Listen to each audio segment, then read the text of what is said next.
오늘 사도행전 20장 말씀은요, 1차, 2차 선교 여행을 마치고 이제 사도 바울이 예루살렘으로 가는 그 여정 가운데 있는 말씀입니다. 사도 바울은 정말로 눈물의 사역자였죠. 교회들을 순회하고 돌면서 마음 다하여 힘을 다하여 눈물을 쏟으면서 사역한 하나님의 사람입니다.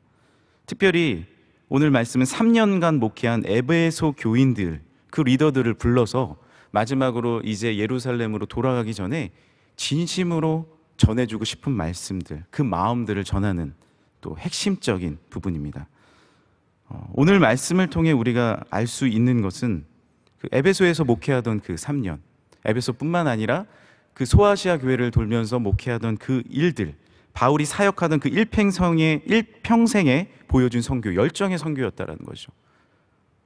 어떻게 섬겼다고 이야기합니까? 사도행전 20장, 우리가 읽지 않았지만 조금 앞에 18장, 19장을 보면 에베소 교인들에게 내가 행한 것은 모든 겸손과 눈물이며 유대인의 간계로 말미암아 당한 시험을 참고 주를 섬겼다. 눈물로 섬겼다라는 것입니다. 그리고 오늘 읽은 우리 마지막 절에 31절에 보면 그러므로 여러분이 읽기에 내가 3년이나 밤낮 쉬지 않고 눈물로 각 사람을 훈계하던 것을 기억하라 라고 기록되어 있습니다. 눈물로 섬겼다라는 거죠. 바울은 눈물의 사역자였습니다. 이 마음의 모든 것들 눈물로 통해서 주님 앞에 호소하고 힘들 때 어려울 때 주님 앞에 눈물 흘리고 교인들을 위해서 눈물 흘리고 이웃들을 위해서 눈물 흘리고 교회를 위해서 눈물 흘렸다라는 것이죠. 이번 주 원로 목사님 주신 말씀처럼 우리 눈에는 눈물이 마르지 않아야 할 줄 믿습니다. 우리가 하루하루의 삶을 살아가면서 눈물이 마르지 않을 때 그 현장이 변화되고 가정이 변화되고 교회가 변화되고 공동체가 변화되고 회사가 변화될 줄 믿습니다. 그렇게 바울은 눈물로써 하나님의 말씀을 전하고 변화시켜 나갔다라는 것이죠. 특별히 우리가 눈물을 흘릴 때 우리의 연약함과 우리의 아픔과 우리의 나약함, 그리고 하나님 앞에 나아갈 때 우리의 삶의 부족함을 통해서 흘리는 눈물도 있습니다. 그러나 오늘 바울이 보여준 것처럼 교회를 향한 눈물, 이웃을 향한 눈물, 영혼을 향한 눈물, 복음을 향한 눈물을 우리는 흘려야 할 줄 믿습니다. 사도 바울의 눈물은 복음의 눈물이었다는 거죠. 특별히 이 눈물에는 어떤 의미가 있을까요? 고린도 후서에도 이런 눈물의 또 호소가 나오는데요. 고린도후서 2장 4절에 보면 내가 마음에 큰 울림과 걱정이 있어 많은 눈물로 너희에게 썼느니 이는 너희로 근심하게 하려는 것이 아니요 오직 내가 너희를 향하여 넘치는 사랑이 있음을 너희로 알게 하려 함이라. 내가 눈물로써 너희에게 호소하는 이유는, 눈물로써 내가 사역하는 이유는 내 안에 넘치는 사랑이 있기 때문에 그렇다라는 것입니다. 오늘 말씀에도요 3년이나 밤낮 쉬지 않고 눈물로 각 사람을 훈계했다 그래요. 어떻게 이럴 수 있습니까? 이 안에 넘치는 사랑, 쿡 찌르면 그냥 나오는 거죠. 그 사랑이 너무나도 넘치니까 나오는 것입니다. 넘치는 것은 무엇입니까? 샘도요 2가지 샘이 있습니다. 하나의 샘은 어느 정도 물이 차면요 거기에 머물러 있습니다. 두 번째 샘은요 그 물이 넘쳐 흐릅니다. 넘쳐 흘러요. 작은 샘도 넘쳐 흐르면 그것이 낙동강을 이루고, 작은 샘이 넘쳐 흐르면 그것이 한강을 이루고, 작은 샘이 넘쳐 흐르면 유럽의 아메리카 대륙의 큰 강을, 정말 몇백 미터 아니 몇천 미터를 흐르는 그 강을 이루는 것입니다. 우리의 사랑이 넘치게 되면 복음의 물결이 일어날 줄 믿습니다. 명일동의 작은 우리 명성교회가 복음이 넘치고 구제가 넘치고 사랑이 넘치니까 어떻게 됐죠? 이 주위에 복음을 전하고 나아가 온 세계에 명일동의 소리뿐만 아니라 온 세계 선교의 소리로도 지금도 쓰임받고 있는 줄 믿습니다. 캄보디아에서, 에티오피아에서, 아마존에서 정말 하나님께서 세우신 그 곳곳의 나라, 온 대륙에서 넘치는 사랑을 베풀 수 있게 됐다는 거죠. 왜 그렇습니까? 이 샘이 우리에만 머물러 있던 것이 아닙니다. 부족하지만 주님의 사랑이 넘쳐 흘렀을 때 그것이 강을 이루고 바다로 이루고 하나님의 크신 축복이 이룬 줄 믿습니다. 눈물도요, 우리의 눈물이 여기 머물러 있는 눈물이 있습니다. 이렇게 감동적인 순간이 있는데 때로는 눈물이 좀 터져 나왔으면 좋겠는데 이게 머물러 있지 않습니까? 그럼 눈물이 언제 쏟아져 나올까? 그 목사님께서도 말씀해 주셨지만 새벽종을 치면서 이게 눈물이 팍 솟아 나오셨다 그랬잖아요. 샘이 솟아 나오는 것처럼. 또 그런 경험이 우리에게 또한 있기를 간절히 소망합니다. 눈물이 솟아나오는 것이죠. 예수님께서도요 우리를 너무나 사랑하시니까 예루살렘 성전을 이렇게 보시면서 이 성전이 무너져 내릴 것, 정말 안타까운 그 환경을 먼저 보시면서 눈물을 흘리신 거죠. 나사로를 너무 사랑하시니까 나사로가 예수님이 도착하기 전에 죽은 것을 보며 눈물을 흘리신 거죠. 이것이 바로 눈물인 것입니다. 이 안에 넘치는 사랑이 있으니까 주님은 우리를 위해서 우시며 겟세마의 동산에서 우시며 십자가에서 눈물을 흘리시며 모든 생명과 모든 사랑과 모든 아낌없는 피와 물을 쏟으면서까지 우리에게 모든 것을 주신 거죠. 왜요? 넘치는 사랑이 있었기 때문에 가능했다는 것입니다. 우리의 눈물이 흐르지 않는다면 우리의 사랑을 다시 한번 점검하길 원합니다.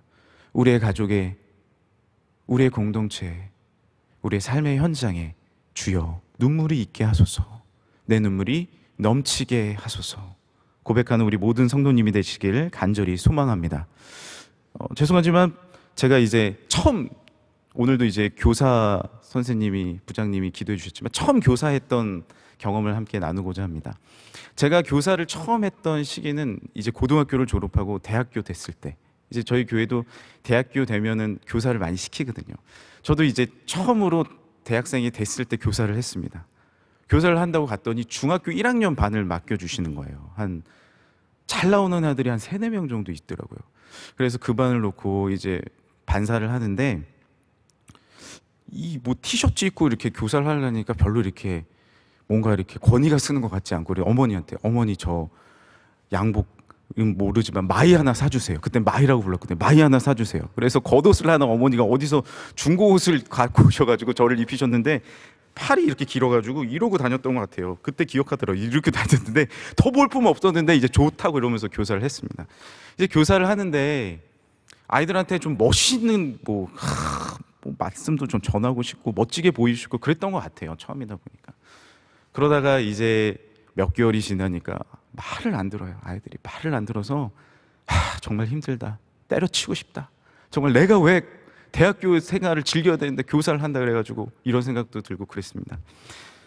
그러다가 여름이 돼서 이 기간쯤 돼서 수련회를 갔습니다. 수련회를 갔는데 한 반씩 나와서 기도를 시키는 거예요. 전도사님이 1반 나오세요, 2반 나오세요. 근데 저희 반 차례가 됐습니다. 나오세요. 아이들이 이렇게 원 안으로 들어와서 기도를 하는데, 기도를 하다가 자 여기 반 선생님 나오셔서 누구죠? 신경민 선생님 나와서 대표 기도하세요. 그러는데 제가 탁 나가려고 하는데 제 마음에 강력하게 주님께서 어떤 마음을 주시냐면 너 나갈 자격이 있냐는 거예요.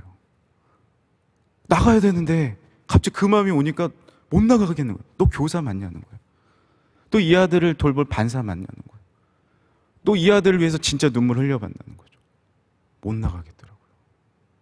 8개월 동안 교사한다고 이러고 다니고 이렇게 다녔지만 진짜 내 마음에 사랑이 없는 것을 경험하게 됐습니다. 못 나가겠네. 이 아이들을 놓고 눈물로 기도한 적이 없는 겁니다. 그래서 나가야 되는데 그 자리에 그냥 무릎 꿇고 주저앉아서 울기 시작했어요. 뭐 꺼이꺼이 울었던 것 같아요. 어떻게 됐겠습니까? 기도회가 엉망이 된 거죠. 나가서 대표 기도를 해야 될 사람이 꺼이꺼이 울고 있으니. 그러니까 얼마나 울었을까. 눈을 딱 뜨니까 제 주위에 저희 반 아이들이 와가지고 저를 위해서 기도를 해주고 있는 거예요. 거꾸로 우리 선생님 무슨 일이 있나 봐요, 용서해 주세요 이러면서 기도를 해주고 있는 거예요. 그래서 다 같이 막 끌어안고 울고, 그 다음에 뭐 기도회가 어떻게 됐는지 또 기억이 안 나요. 근데 그 다음 주부터 놀라운 변화가 일어났어요. 제가 뭘 마이도 안 입고 가고 뭐 준비를 많이 못해도 사랑이 있으니까 열정적으로 전할 수 있게 된 것입니다. 그래서 교사를 잘했다는 얘기입니다. 제가 하나님 앞에 부족했지만 그런 경험들을 하면서 이 내 마음, 눈에 눈물이 마르면 안 되겠구나. 우리 마음에 눈물이 말랐을 땐 정말로 진정으로 하나님 앞에 사역을 할 수 없겠구나라는 것을 경험한 일이 있었습니다. 군대, 오늘 이제 군 경찰 몇 분 이제 오셔서 같이 예배를 돕고 계시는데요. 군대에 갈 때도 어떻습니까? 자녀들이 군대를 가면 자녀들은 별로 울진 않습니다. 긴장을 보통 하죠. 그런데 보내는 어머니들이, 아버지들이 돌아서서 눈물을 다 훔칩니다. 왜 그럴까요? 자녀들보다는 부모가 그 마음에 사랑이 넘치기 때문에 그렇습니다. 우는 거죠. 그리고 나서 자녀들이 군생활을 하다 보면 부모님의 사랑을 깨닫게 돼서 이제 그때서야 울기 시작하는 것이죠. 이 마음에 넘치는 사랑이 있는 사람이 눈물을 흘리는 것입니다. 주님은 우리를 위해서 우셨습니다. 수많은 선지자들은 이사야, 예레미야, 에스겔, 다니엘 눈물을 흘렸습니다. 왜 울었을까요? 민족을 사랑하기 때문에, 교회를 사랑하기 때문에, 공동체를 사랑하기 때문에 그 사랑이 넘쳐서 마음으로 울고, 눈으로 울고, 기도로 울고, 열정으로 울고, 사역으로 울고, 믿음으로 나아간 줄 믿습니다. 바울은 돌을 맞고도 다음날 전도하러 갔습니다. 돌을 맞아요. 돌을 맞는 거예요. 안디옥과 이고니온에게서부터 온 유대인들이 돌을 던집니다. 피를 철철 흘려요. 그런데 또 가요. 어디로 가냐면 안디옥과 이고니온으로 갑니다. 그래서 예수님 믿으라는 거예요. 말씀을 전하는 거예요. 왜 그렇습니까? 이 안에 눈물이, 사랑이 넘쳐 흐르는 것이죠. 우리도 고백해야 합니다. 주여 내 눈물이 넘치게 하소서. 주여 내 사랑이 넘치게 하소서. 주여 내 은혜가 넘치게 하소서. 주여 내 안에 있는 주님의, 오직 주님의 사랑, 7년을 하루같이 주님을 바라보는 사랑이 넘쳐 흐르게 하여 주옵소서. 우리가 성령님을 말할 때 이어서 얘기하는 단어가 있습니다. 성령 충만. 성령님이 충만할 때 우리가 나가서 전도할 수 있게 되고, 할렐루야. 성령이 충만하면요, 전도하지 말라 그래도 전도합니다. 여러분 전도 막 해보신 적 있죠? 뭐 요즘에도 전도하실 수 있지만 언제 우리가 막 전도하고 싶어요? 가족에게 언제 말씀을 전하고 싶고, 뭐 엘리베이터 탔을 때도 막 전하고 싶고 이럴 때 있잖아요. 성령 충만할 때죠. 성령 충만할 때. 교회, 지금 교회 엄청 오고 싶으시죠? 교회 오고 싶어요. 왜? 성령 충만할 때. 우리가 이 마음이 사라져간다. 전도해야 될 마음, 하나님의 성전을 향한 그리움, 다시 한번 우리가 사라졌을 때 기도해야 될 줄 믿습니다. 어떻게 해요?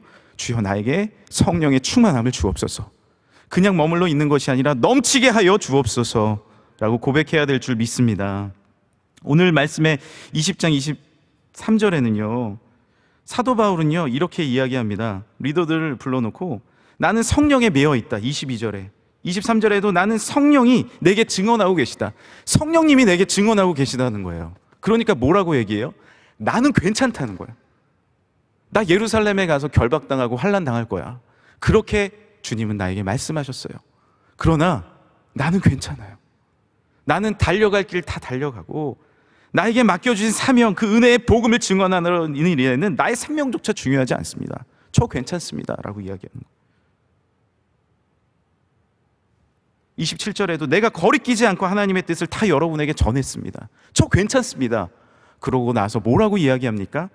28절에 여러분은 이렇게 이야기합니다. 여러분은 나 괜찮습니다. 그러나 여러분은, 그 사랑이 넘치니까, 내 안에 성령님이 가득하시니까 나는 괜찮은 거예요. 내 안에 주의 눈물이 가득 차니까 나는 이겨낼 수 있는 거예요. 내가 왜 이겨내지 못합니까? 내 안에 성령님이 부족하니까. 눈물이 부족하면, 내 눈물이 차고요, 내 안에 성령님이 가득 차면 저 괜찮아요. 결박당해도 괜찮습니다. 그 안에서 에베소서, 빌립보서 다 쓰는 거예요. 그리고 편지 또 보내는 거예요. 내 안 견딜 수 있는 힘은 주님이 주시는 겁니다. 그 다음은 뭐예요? 눈물이 넘치니까 이웃을 향하여, 교회를 향하여, 복음을 향하여 그 열정을 전해줄 수 있는 것입니다. 주여 내 마음에 복음이 넘치게 하여 주옵소서. 그렇게 고백하는 우리 모두가 되길 간절히 소망합니다. 어제 주신 말씀처럼 깊은 곳의 삶인 것입니다. 깊은 곳의 삶. 그 깊이는요, 무엇이 헤아릴 수 있겠습니까? 성령의 깊이를 누가 헤아릴 수 있겠습니까? 세상의 평안과는 다른 거죠. 평화로다. 하늘 위에서 내려오네. 하늘로부터 내려오는 평화를 입으면, 그 눈물을 맛보면요, 세상의 눈물은 아무것도 아닌 것이죠. 세상이 주는 평화는 아무것도 아닌 것이죠. 나는 깊은 곳을 경험하고 있는데요, 그것을 오션 익스피리언스라고도 이야기합니다. 대양의 경험. 대양을 나가본 거예요. 대양이 얼마나 넓은지 본 거예요. 그러니까 작은 우물, 작은 호수를 보는 건 아무것도 아닌 거예요. 그 안에서 핍박을 당하고 그 안에서 아픔을 견뎌도 내 대양의 눈물로 이겨낼 수 있는 것입니다. 이것이 바로 성령의 충만함인 줄 믿으시길 바랍니다. 다시 한번 대양의 경험을 우리가 경험하길 원합니다. 다시 한번 성령의 충만함을 이 아침에 경험하기를 원합니다. 기도할 때 주의 성령이 임할 줄 믿습니다. 기도할 때 복음의 열정이 다시 한번 임할 줄 믿습니다. 사도 바울은 어떻게 이 복음이 넘칠 수 있었을까요? 이 눈물이 넘칠 수 있었을까요? 사실 사도 바울은요, 핍박이 넘쳤던 사람입니다.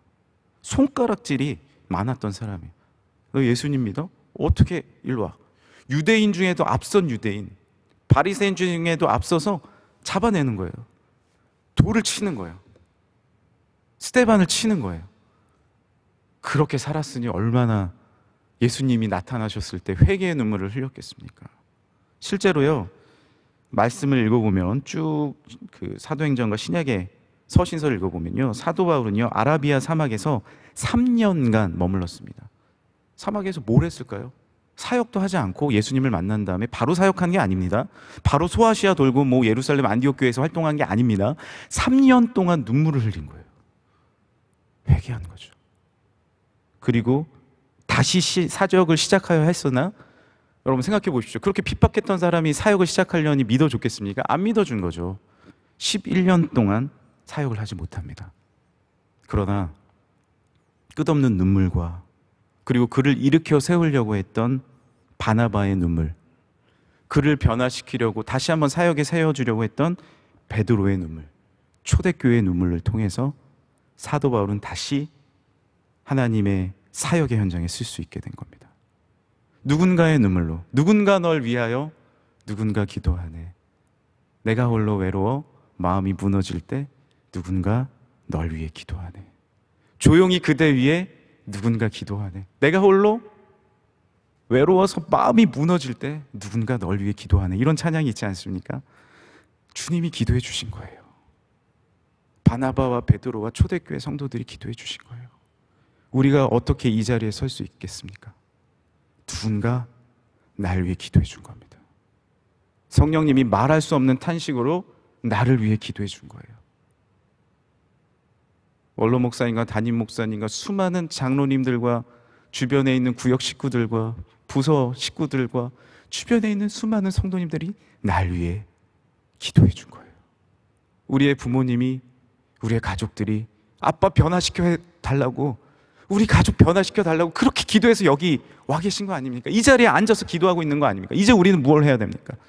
나도 이 눈물이 이제 나에게만 머물지 아니하고 나도 이제 이 눈물이 흘러 넘쳐서 이웃을 위해 기도해야 될 줄 믿습니다.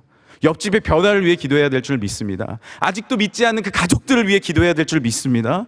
그리고 이 눈물이 이제 사랑하는, 나를 위해 사랑해준 이 교회를 위해 기도할 줄 알아야죠. 사랑하는 우리 명성교회, 얼마나 이 교회를 통해 내가 은혜를 받았습니까? 넘치는 사랑을 받았습니까? 우리가 교회를 모다 보니까 그 사랑 더 알지 않습니까? 이 성전에 앉아있는 그 말씀을 듣던, 찬양을 한 이 놀라운 은혜가 얼마나 나에게 넘쳤습니까? 이제 나도 교회를 위해 십자가를 질 수 있어야 합니다. 이것이 눈물의, 복음의 넘치는 비결인 것이죠. 주여, 이제 나도 이 눈물이 넘치게 하여 주옵소서. 마지막으로 한 가지 이야기만 드리고 마치겠습니다. 어거스틴이 젊은 시절에 청소년 시기와 청년 시기에 얼마나 많은 방탕을 했습니까? 그런데 그를 위해서 기도해 준 사람이 있죠. 어머니가 끊임없이 기도를 해준 겁니다. 모니카가 기도해 주고, 주변에 있는 분들이 기도해 주고, 기도하는 어머니는 망하지 않습니다. 붙잡고 기도한 거예요. 그렇게 되니까 어떻게 돼요? 한 영혼이 변화돼서 그 영혼이 수많은 사람들에게 예수 그리스도를 전하고 많은 사람들에게 그리스도의 가르침을 전하는 놀라운 신학자와 놀라운 사명자가 되지 않았습니까? 포기하지 마십시오. 누군가가 돌아오지 않았다고 포기하지 마십시오. 눈물로 기도할 때 그 눈물이 차서, 눈물병이 차서 분명히 돌아오는 역사가 있는 줄 믿습니다. 그리고 이제 나도, 그렇게 변화된 나도 이제 눈물로써 많은 사람들을, 부족하지만 주의 사랑으로 일으킬 수 있는, 깊은 데로 인도하는 귀한 믿음의 사역자, 사람을 낚는 어부가 될 줄 믿습니다.